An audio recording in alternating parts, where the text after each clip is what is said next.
welcome everyone. This is Minu at AngloLink. Today I'm going to review all the English tenses with you.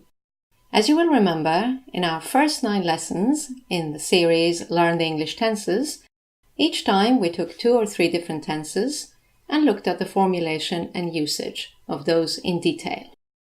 Today we're going to take all the tenses and review the usage of each one of them. At the end of this lesson, there will be a link to another video where I have prepared some exercises for you.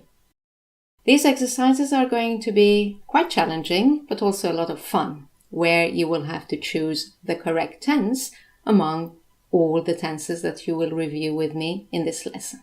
Today's prize draw is a free copy of Anglophile 105, which is indeed a review of mixed tenses plus extra exercises. To enter the prize draw, all you need to do is to make a comment in the section below. So, when you're ready, we can begin with our review of all the English tenses. All English tenses.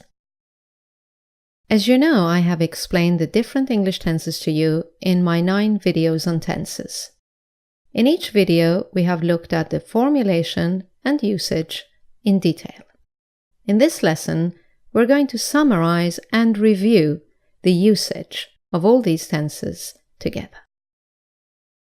So, just to remind you, in the first video, we looked at the difference between I do and I'm doing.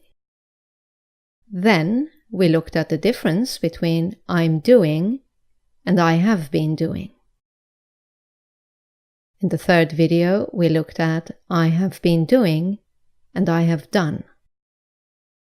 And then we moved on to the difference between I have done and I did. In my 5th lesson, we looked at action verbs and state verbs. The 6th video was on future tenses. We looked at the difference between I will do and I am going to do. And in the following video, we looked at the difference between I am going to do and I'm doing with a future time marker. In the 8th video, we looked at all the past tenses. I was doing, I had done, and I had been doing. And finally, we looked at all the future tenses. I will be doing, I will have done, and I will have been doing. So, let's start our revision by looking at present simple. I do, he does, etc. As you will remember, the present simple tense indicates a fact, a habit, or a regular action. Let's look at some examples. A fact. She's an author. She writes books. A habit. She always writes in the morning. And a regular action. She writes 2 books a year. Let's now look at present continuous. I'm doing, she's doing, we're doing, etc. As you will remember, the present continuous talks about a temporary action in progress at present. She is currently writing a new book. Let's look at the timeline.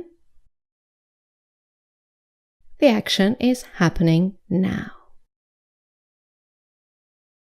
Okay, moving on, the next tense we looked at was present perfect continuous. I've been doing, she's been doing, etc. As you will remember, this is about an action that has already started and is still going on. Let's look at the timeline and the example together. She has been writing books for over 20 years. You can also use the word since with this tense. For example, since she was 18. She has been writing books since she was 18. Okay, from present perfect continuous we moved on to present perfect. I have done, she has done, etc. Now you have to be careful with present perfect, whether you're using it with an action verb or a state verb. Let's look at the usage of the present perfect tense with an action verb.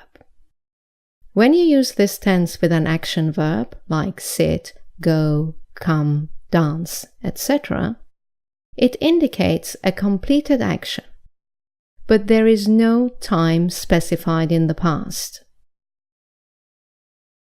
The following expressions require this tense because they do not refer to a specific time in the past.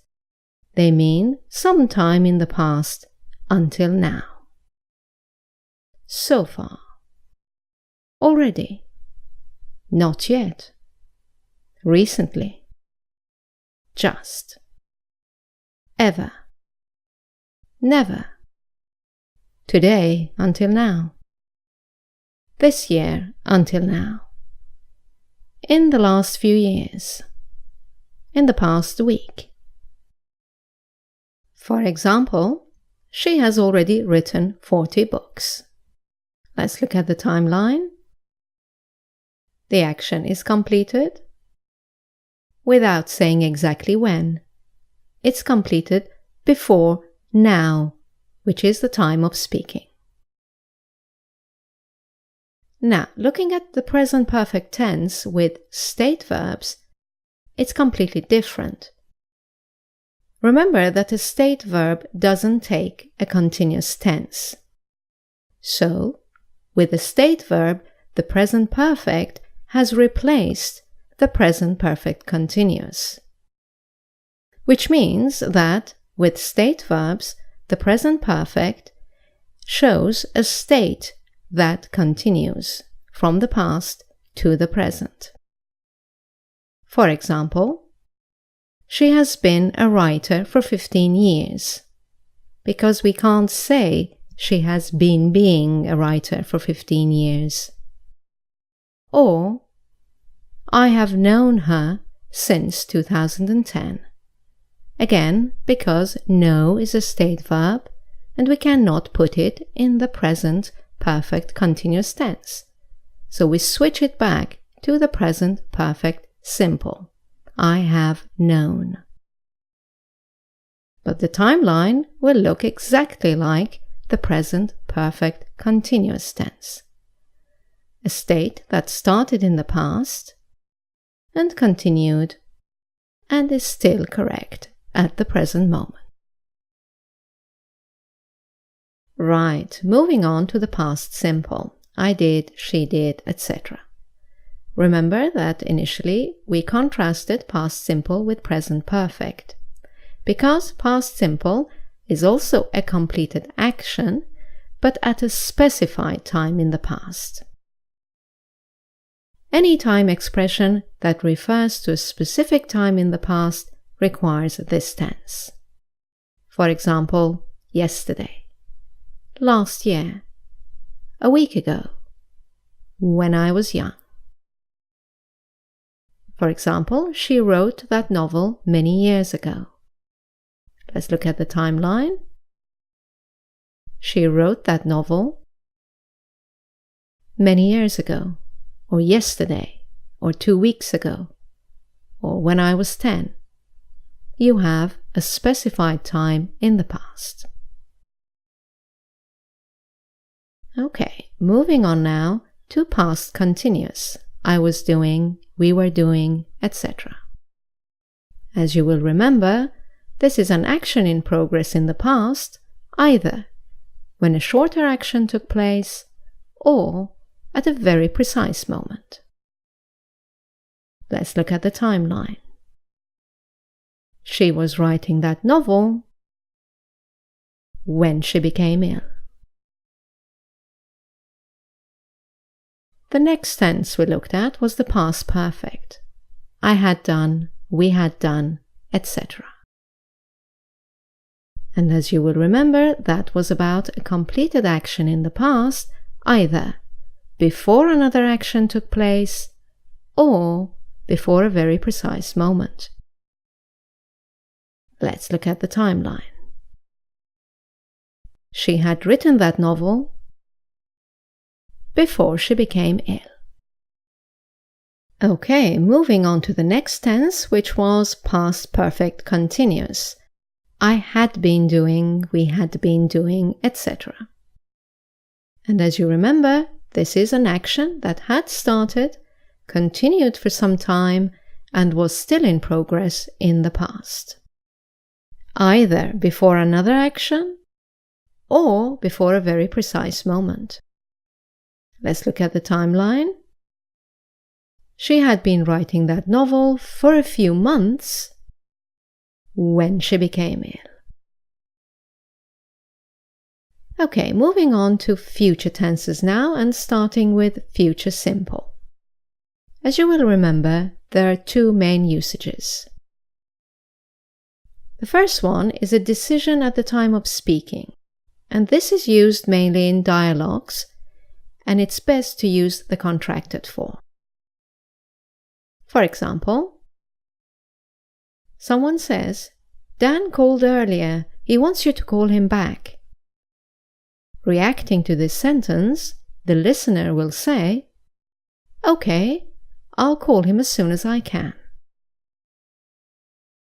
The second usage was for a possibility in the future, and usually you need to include an expression of possibility in your sentence. For example, I will probably call him this afternoon. From future simple, we moved on to the going to form. I'm going to do, she's going to do, etc.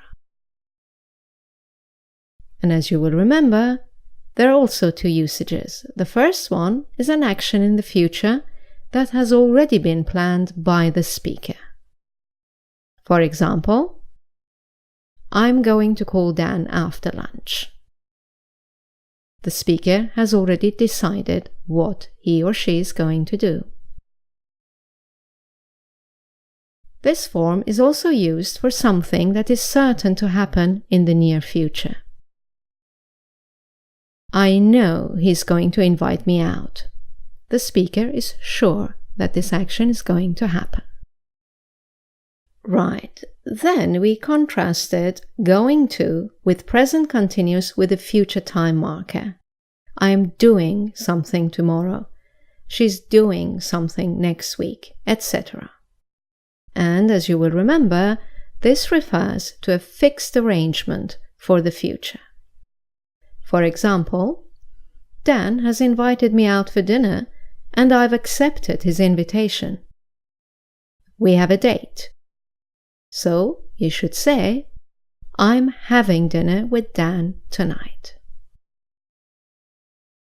Okay, moving on to the next future tense. Future continuous. I will be doing, we will be doing, etc. As you will remember, there are also two usages for this tense. The main one refers to an action in progress at a specific time in the future. It's the equivalent of the present continuous tense or the past continuous tense. For example, will you be home at 9 o'clock tonight? Let's look at the timeline. No, I will be having dinner with Dan at that time. The second usage of the future continuous tense was replacing the going to form for the future or the be doing form for the future. For example, are you going to pay for the meal? Yes, I will be paying because he paid last time. In this example, the future continuous tense will be paying has replaced the going to pay. Which restaurant are you going to? We will be going to the Mexican restaurant. In this example, the future continuous will be going has replaced the present continuous for a future arrangement, are going. Right then, moving on to the next future tense, future perfect. I will have done, we will have done, etc. As you know, this refers to an action that will be completed in the future, either before a specific moment or before another action takes place. Let's look at the timeline. We will have left the restaurant by midnight. And finally, future perfect continuous. I will have been doing, we will have been doing, etc. As you will remember, this is an action that will have started, will have continued for some time, and will still be in progress in the future, either before a specific moment or before another action takes place. Let's look at the timeline. We will have been drinking for a few hours by the time we leave. Right, this brings us to the end of the revision lesson. We have prepared a video with exercises on mixed tenses for you. All you need to do now is to click on this image to go and do the exercises.